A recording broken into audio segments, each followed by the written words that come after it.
Muy buenas tardes, amables televidentes. Bienvenidos a su programa Una mirada crítica sobre Guatemala de la Asociación para el Avance de las Ciencias Sociales en Guatemala, Avanzo, que se transmite por TV Maya, el canal multicultural de Guatemala. Queremos saludar a la amable audiencia que nos sintoniza a través de Canal 5 en VHF, de Canal 84 de Mayacable Proeza en Santa Cruz del Quiché, de Canal 5 de Cablevisión San Miguel en San Miguel Uspantán y también en el internet Ustream en la www.tvmaya.org.gt. Estamos muy contentos de estar de nuevo con ustedes. Hoy vamos a tratar un tema muy importante y tenemos un muy especial invitado en nuestro programa con quien vamos a conversar.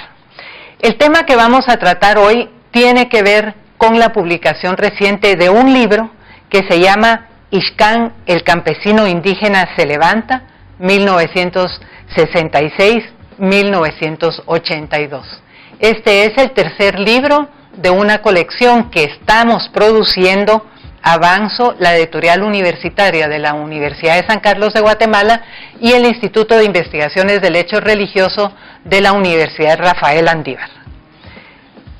Pero lo más importante de nuestro programa de hoy, aparte de hablarles a ustedes de este tema y de este importante libro, es tener al autor de estos trabajos como invitado especial a nuestro programa.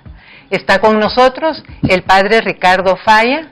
Él es un jesuita y antropólogo que nació en la ciudad de Guatemala en 1932, que ingresó a la Compañía de Jesús en 1951 y que obtuvo un doctorado en antropología por la Universidad de Texas en Austin en 1975. Pero quizá por lo que más conocemos al padre Ricardo Falla es por su trabajo antropológico a favor de las personas, de los grupos más desfavorecidos de nuestro país y su identificación plena con la población indígena guatemalteca. Así que le damos la bienvenida al padre Falla. Muchas gracias por estar con nosotros en este programa. Estoy segura yo que a todos nuestros televidentes les va a resultar muy importante y muy interesante y muy esclarecedor de nuestra historia lo que vamos a conversar hoy con el padre Falla. Muy bien. Yo quisiera comenzar preguntándole un poco sobre esta colección. Es cierto que Avanzo también está involucrada en la organización de la misma, pero es una colección que se ha titulado Al atardecer de la vida. ¿Qué quiere decir esto? Bueno, al atardecer de la vida es cuando uno ya está acercándose al final, cuando cae el sol.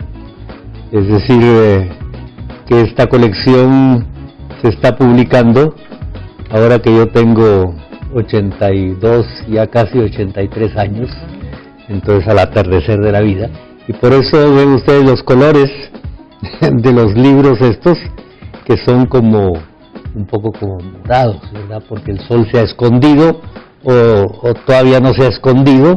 Ya podemos explicar después en qué consiste esa variación, ¿verdad? Entonces, pues un grupo de amigos y amigas, entre los cuales está Clara de Avanzo, me impulsó a publicar algunos escritos que estaban ocultos y nunca habían salido a la luz. Y entonces decidimos en este momento comenzar a publicarlos, ¿no? Entonces esa es la colección, ¿verdad? Colección de escritos que no se habían podido publicar. Por ejemplo, en concreto este último, el tercero, ese lo escribí yo hace 30 años y ahora lo publicamos, lo acabamos de presentar en Ixcán. Y en Ixcán un catequista dijo, se parece a Jesús, que estuvo 30 años oculto. Bueno, decía la primera cosa, después 3 años y después ¿qué le pasó? Eso ya no lo dijo, ¿verdad? Este libro, al que usted se está refiriendo, que es el volumen 3, se llama Ixcán, el campesino indígena se levanta. Sí. ¿Por qué se llama así este libro, esto del campesino indígena se levanta? Porque la pregunta a mí me surgió porque en 1982, cuando fueron las masacres tremendas en Guatemala, en Ixcán y en otros lugares del altiplano guatemalteco. Yo tuve la oportunidad de entrevistar a algunos sobrevivientes de esas masacres, pero fueron entrevistas muy a la carrera, ¿verdad? De 1 hora y media, densísimas, porque contaban algo que uno jamás se había imaginado que podía suceder. Entonces me quedó a mí la pregunta, bueno, ¿y esto de dónde surgió? ¿Cómo comenzó?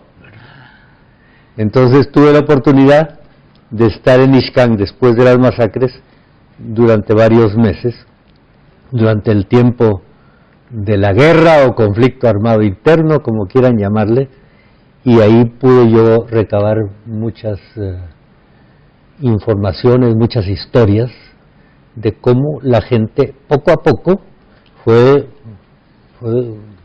le fueron abriendo los ojos y se fueron adhiriendo al grupo revolucionario y se fueron levantando, ¿verdad? Levantando. Entonces este libro es sobre todo ese proceso de levantamiento, levantarse uno, ponerse de pie. Ese es el tema del libro. Ese es el tema del libro. Pues parece muy interesante porque es el tercer libro que vamos publicando de esta colección, pero al mismo tiempo es el primero de una trilogía dentro de la colección, ¿verdad? Y este entonces responde a la pregunta, ¿por qué se levantan? Y vienen otros 2. Vienen otros 2. El segundo, que va a ser el cuarto de la colección, ¿verdad? Ajá. El segundo de la trilogía. Sí, ¿verdad? Cuarto de la colección. El cuarto de la colección, va a estar aquí, ¿verdad? Es sobre las grandes masacres y la sobrevivencia. Yo ya publiqué un libro sobre masacres de la selva. No va a ser igual, porque Masacres de la Selva, el libro que muchos conocen, es un resumen de estos que no se habían publicado. Entonces, en el cuarto vamos a tocar las masacres y la sobrevivencia. Es decir, por qué unos murieron y por qué otros se salvaron, ¿no? ¿Qué hicieron para salvarse, no? Entonces es muy interesante, a mí me parece muy interesante, ahora que lo he estado corrigiendo y reviendo. Y el quinto, es decir, el tercero de la trilogía, va a ser la resistencia. La resistencia. Y ya cuando, después de la sobrevivencia, las comunidades que habían sufrido las masacres y que sobrevivían, se organizaron en una resistencia que duró pues como 12 años debajo de la montaña, ¿verdad? Hasta que salieron al claro. Hasta que salieron al claro. Sí, y yo estuve con ellos durante 6 años. Entonces, bueno, entonces al atardecer de la vida, pues estamos publicando estas cosas. Podríamos haber pensado, bueno, que lo publiquen los amigos si quieren, cuando yo me muera, pero me empujaron. No lo dejaron los amigos. Los amigos y las amigas, ¿verdad? No me dejaron. Sí. Pero tengo que decir algo, ha sido muy interesante el proceso de producir estos libros, que en su contenido, la mayoría es contenido no publicado antes, precisamente por la participación activa suya en la revisión de esos textos escritos, como usted decía, hace 30 años algunos, ¿verdad? Sí. Esa revisión ha sido también un trabajo fuerte para usted. Sí, para mí ha sido un trabajo fuerte. Es decir, este libro lo escribí hace 30 años, pero las notas al pie de página son del año pasado, ¿verdad? Entonces, hay 2 perspectivas en el libro. La de hace 30 años, que dice uno, yo pensé eso. Sí. Y la de hoy, que estamos en otro momento de la historia de Guatemala, ¿no? Sí. Sí, bueno, yo tengo que decir también entonces que para el grupo que impulsa estos libros, trabajar con el padre Falla en esta revisión ha sido una lección completa también, ¿verdad? El debate, la discusión, la certeza de que no debemos alterar el libro que se escribió hace 30 años, pero que sí puede haber la flexibilidad de escribir alguna nota y alguna perspectiva de lo que es el autor el día de hoy, lo cual nos habla también de un autor reflexivo, también autocrítico, ¿verdad? Yo siento que usted ha sido autocrítico en este proceso, que nos pone en las manos a lectores y lectoras un libro sumamente interesante, doloroso tal vez en algunos puntos, pero muy interesante sobre la historia reciente de Guatemala. Con esto vamos a terminar este segmento. Les invitamos a no irse de frente de su televisión, de TV Maya, el canal multicultural de Guatemala, y para que puedan ver ustedes algunas entrevistas muy interesantes sobre este mismo tema que vamos a ver ahorita después de segmento, de este corte.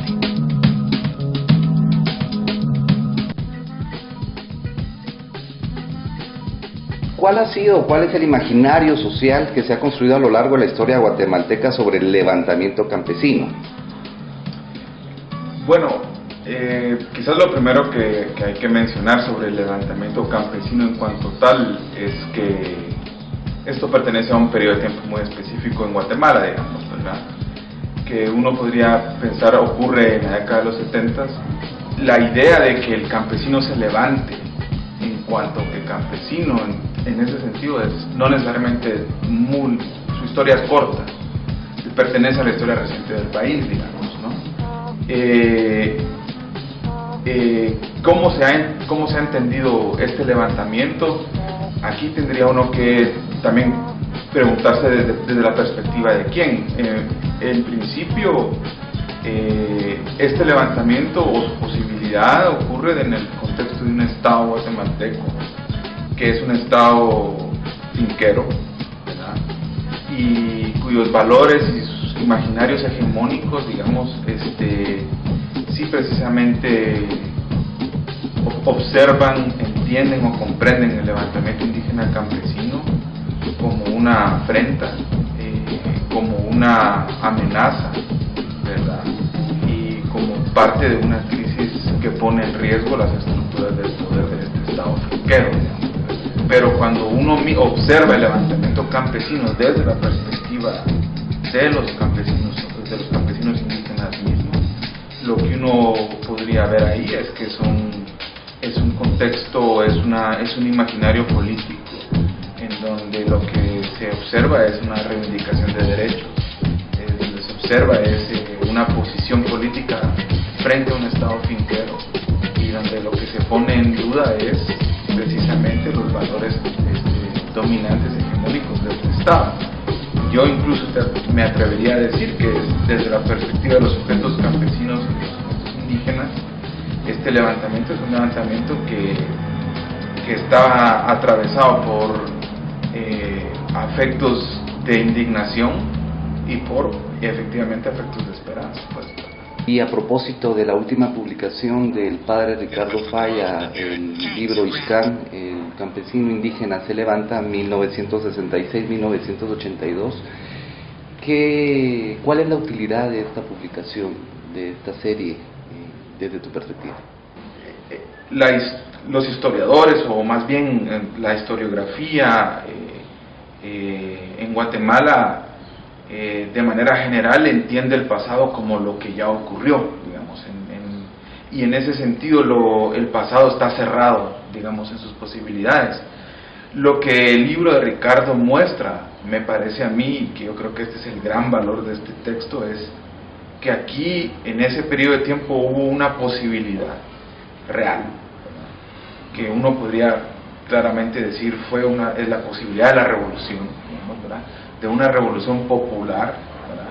De una revolución que apostaba por una forma de estado de masas, y que esa posibilidad no ocurrió. Es decir, fue la violencia del ejército, fue la represión del ejército, fue la persecución, fueron las masacres, fue el genocidio lo que impidió que esta posibilidad ocurriera. Pero visto de manera detallada, el gran valor de este texto es que muestra que la revolución fue posible en este país, que fue una revolución que apostó a un estado de masas y un estado popular, y que esa posibilidad no se agotó. no se agotó en el pasado, no es parte de un tiempo que ya ocurrió, sino que es en ese sentido una posibilidad no ocurrida, ¿verdad? Y eso yo sí creo que es muy importante entenderlo, porque te permite ver en el texto de Falla algo mucho más allá que lo anecdótico o lo documental o lo testimonial, digamos. El libro de Falla es en ese sentido un evento. El libro, la presentación de este tomo es en ese sentido profundamente política, porque te muestra precisamente que aquí hubo algo que fue posible y que no ocurrió.